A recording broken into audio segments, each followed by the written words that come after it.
Gemini, tignan natin kung ano yung mensahe para sa'yo ngayong March 2026. Keep in mind na ito ay general reading lamang kaya hindi lahat makaka-relate. Pakilawakan po ang isipan at kung di pa kayo nakasubscribe dito sa ating channel, please subscribe and hit the bell button para lagi kang updated every time na meron tayong uploads. Kung nais mo namang mag-avail ng ating private readings, ng ating rituals, ng ating cures, Lucky Charms, ayan, mag-direct message lang po kayo sa ating Facebook page o kaya naman sa ating WhatsApp. Nandiyan po yung aking number. So, we have, ayan, release. Okay? So, may mga bagay kayo dito na kailangang i-release. Meron nang kailangang pakawalan. Mga hindi na nagmamatter sa life po ninyo.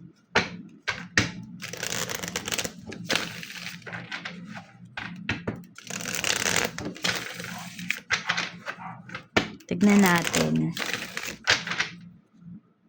Emotional health mo, we have the Fool. So, may new beginnings po rito. So, yes, meron ka talagang mga bagay na, yan, na, hawak-hawak mo, 'di ba?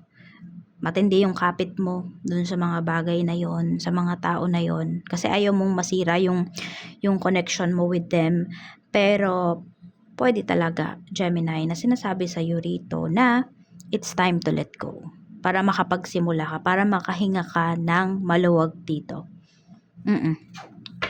O pwede rin, baka matagal na yung ubo ninyo. So, pwedeng makahanap kayo ng totoong lunas. Or siguro, yung mahihiyang po kayo.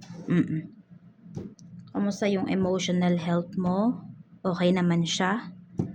Nandito rin yung excited ka sa mga possible na mangyari sa'yo ngayong March na ito. So, positive yung outlook mo sa life ngayon. Yan. Full of adventures. So, you are excited about those things. Physical health mo, kamusta naman? We have Knight of Wands. So, pwedeng nakakaramdam kayo, para kayong pinapaso, may ganyan. O, ingat lang din kayo ha, kasi baka nga mapaso talaga kayo. Madalas kayong mapaso ngayong month na to, lalo na kung kayo yung nakatoka sa kitchen. And, ayan din, parang, yung iba naman sa inyo, di kayo nagluluto, no? Pero, parang alam mo yung, parang kang pinapaso, ganyan yung nafe-feel mo. So, ingat lang kayo. Ingat kayo, Gemini, no? Kasi pwede na mayroon dito na may gumagawa sa inyo. Pwedeng kinukulam kayo, ganon. Kung nararamdaman niyo yan. Pwedeng nagpatingin na kayo sa doktor pero walang diagnosis, ganyan. Diba, hindi mahanap, hindi masabi, matukoy kung ano ba yung ano niyan, pinagmumulan. So, tingnan natin. Ano pa yung mensahe for you?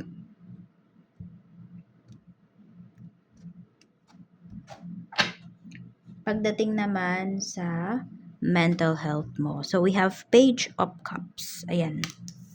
Page of Cups. Pagdating sa iyong mental health, positive naman din yung mga iniisip mo.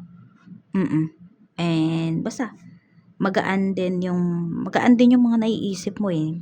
Pwedeng hindi ka mag-overthink din at the same time ngayong month na ito. And, ayan ha, dahil positive yung mind mo, kung may gumagawa man sa'yo rito, ibalik mo dun sa tao na yon kung kaya mo. Meron kasi sa inyo eh, kaya nyo talagang ibalik. Through your mind. Kailangan nyo lang mag-focus. Kaya, ayun din, kayang-kaya nyo rin talagang mag-manifest. So, anuhin mo talaga ha, kung ano ba yung paglalaanan mo ng energy, ng time and effort ngayong month na to.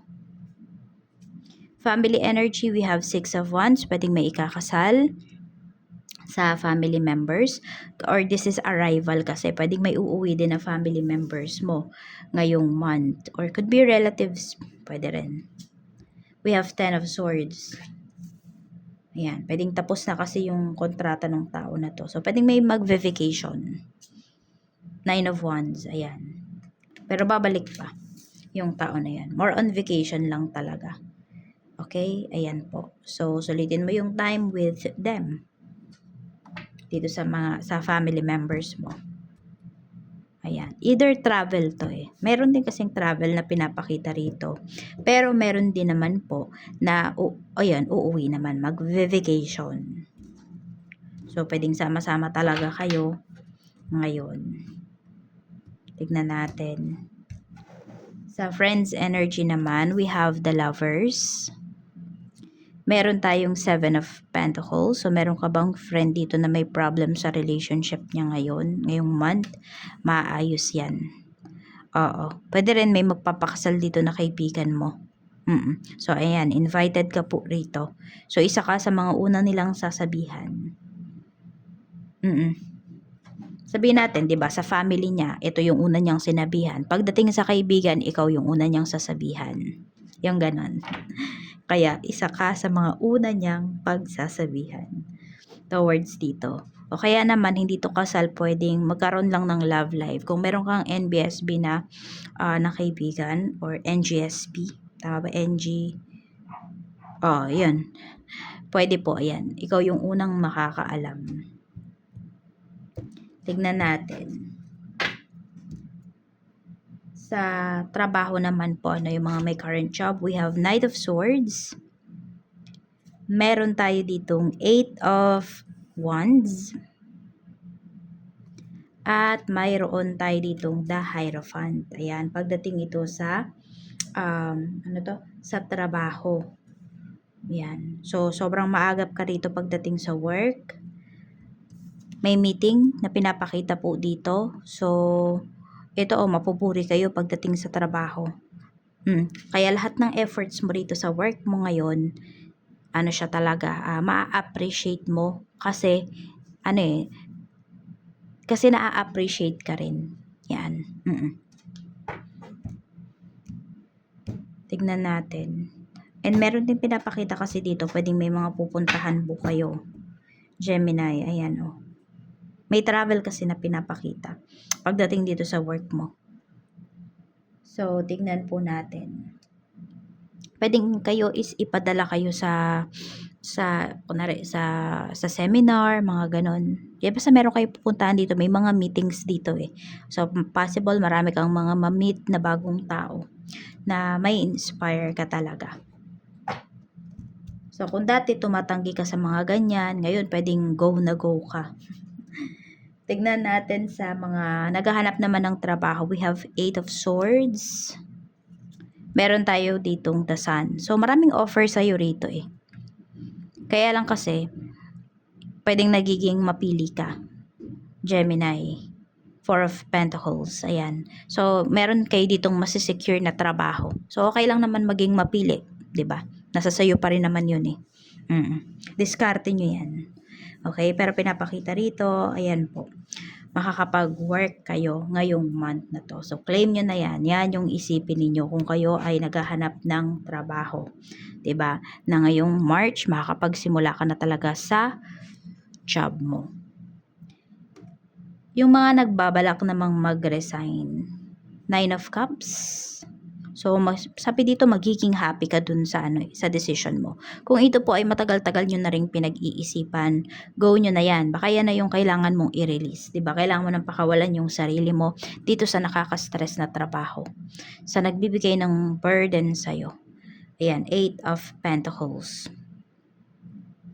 Meron tayo ditong 7 of Cups. Hindi mo na kasi nakikita yung sarili mo na mag-grow ka dyan sa current job mo. Kung yan yung nafe-feel po ninyo, go nyo na to, mag-resign na kayo. Basta alam nyo yung gagawin nyo ha. Alam nyo yung, meron kayong next plan. Naka-prepare po kayo. Ito naman sa mga may offer. Ito kung may offer sa inyo. Whether kayo ay nag-iisip na mag-resign or hindi pa, pero may offer sa inyo, we have the Magician. Ang ganda oh. Pero pag-isipan mo pa rin to ha. Pero sobrang ganda ng pinapakita dito na growth para sa'yo pagdating sa trabaho. Meron nga dito mataas ka agad yung position ninyo. Or pwedeng regular ka agad kayo.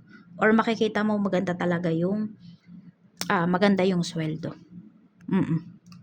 So, hindi ka magsisisi kapag pinili mo to. Pero again, syempre, pag-aaralan nyo po yan, hindi naman pwedeng grab lang kayo ng grab.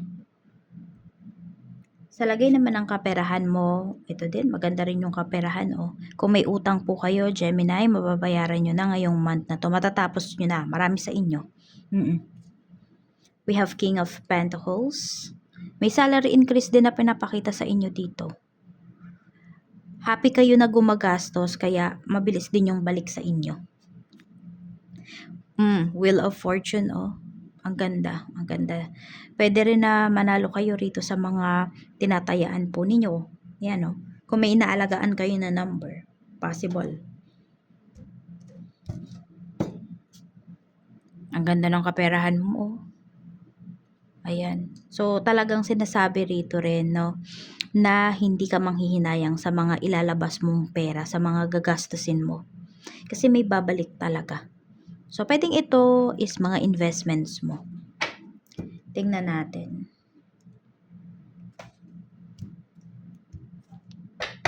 Pagdating naman sa love life, okay, sa mga single na Gemini, let's see kung magkakaroon ka ba ng relationship ngayong, or may makikilala ka ba ngayong March. We have the Emperor. Okay, madaming humahanga sa inyo rito. Marami ding nai-intimidate at the same time. Kaya alam mo, kung may tao dito nagugustuhan ka niya, may gusto yan sa'yo, pero hindi yan pumuporma, hindi ka niyan ina-approach, hindi ka pinopursue, kasi nai-intimidate siya sa'yo. Ibig sabihin, magkaiba kayo ng frequency. Nafe-feel niya na, yes, gusto ka niya, pero hindi ka niya kayang i-handle. Gusto ka niya, pero, yun, ayaw ka niya maging karelasyon. May ganun. Six of Pentacles. Pwedeng ito katrabaho mo. Kung may trabaho ka, katrabaho mo to. Four of Cups. Ayan, wala pang pinapakitang ano dito, relationship, no? Pero pwedeng magkaroon ka ng kakonek. Yun nga lang, yun, hindi ka naman jojowain. Yun yung pinapakita rito. Tapos, ikaw din kasi pwedeng hindi ka ready. Hindi mo rin type ba? Hindi mo naman type yung nagkakagusto sa'yo. Ganyan. Tignan naman natin sa mga in a relationship. We have Three of Swords. Meron ditong pinapakita na third party. O yun. Yun ba yung need mo nang i-release? Need mo na bang i-release tong relationship na mayroon ka? Page of Pentacles. Okay. Hindi ka pa sigurado kung may third party talaga. Naghahanap ka pa ng ebidensya rito. So, yan yung gagawin mo ngayong month. So, makakahanap ka nga ba ng evidence na nagloloko yung person mo? Tignan natin. Yes.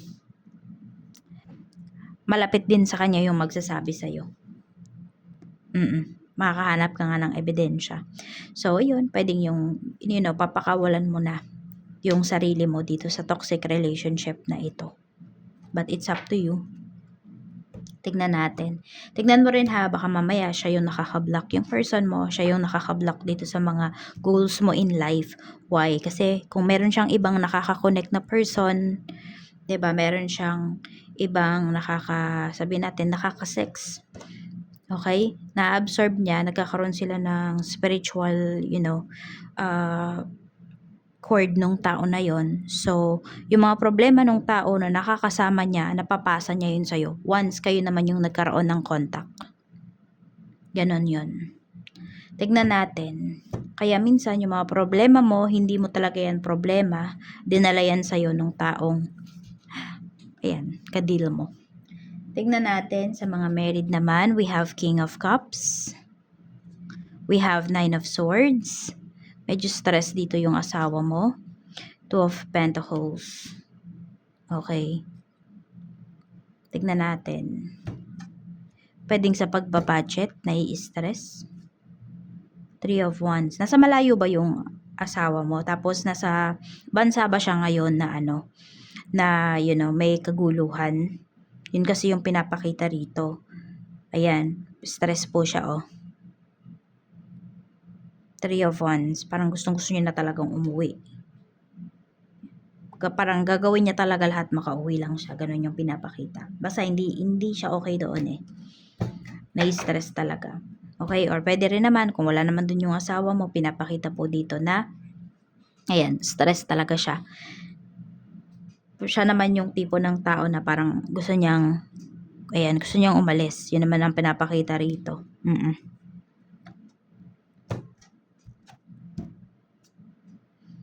Gusto niya ng new beginnings. Kung nagkamali itong asawa mo, okay, nagkaroon ng third party naman dito sa inyong relationship, pinagsisisihan niya eh. And nami-miss niya yung dating kayo. Okay? Kung ano yung treatment mo sa kanya, basta kung ano kayo before. Kaya ayan, may pagbabago po rito. Okay, so pwedeng siya mismo, kahit hindi mo hilingin sa kanya, hindi mo yan ipakiusap sa kanya, magbabago talaga tong asawa mo. Kasi ayaw niya na mawala ka ng tuluyan. Ayaw niya na mawala kayo ng tuluyan sa life niya. So nakaka-ano na po ito, nare-realize niya na, natatauhan na siya. We have separation. So ayan o, namimiss ka talaga niya. Nangangamba siya kasi yun nga, baka this time, yung problema ninyo, hindi nyo na talaga maayos. Ang daming pumapasok sa isipan niya. Overthink malala itong asawa mo. So, ayan lang, Gemini. Maraming salamat. Mag-iingat ka. More blessings to come. And see you again on my next video. Enjoy your March 2026.